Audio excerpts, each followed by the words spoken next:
Presidente, a mesma situação na emenda aditiva 3, que trata da isenção da taxa de vigilância e fiscalização sanitária concedida aos produtores rurais, tendo extensão aos produtores com talão de produtor. Nós vamos ter microempresas aqui no campo, né? Que essas pequenas agroindústrias já estão isentas, que tem 2, 3 funcionários. Nós precisamos isentar quem não tem funcionário nenhum, presidente. É simples a equação. Uma parte, vereador Libardi. Nós temos que pegar o produtor que tem 2, 3 vacas lá e produz leite, de isentar ele de pagar a taxa igual nós estamos isentando o cara que tem 3, 4 funcionários. Isso aqui é técnica legislativa, não é maldade do governo, presidente. Isso que eu fico mais impressionado.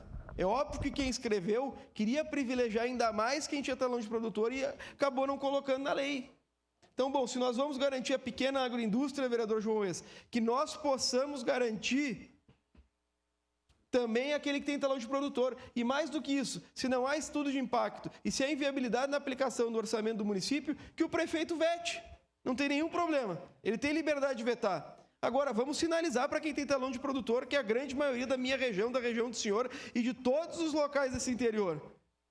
Estamos garantindo para o médio e não vamos garantir para o pequeno, presidente. Então, eu convoco a todos que possamos votar sim. E se o prefeito Adiló entender que o expêndio é superior ao que o município possa suportar, que posteriormente vete. Muito obrigado. Obrigado. Encerrada a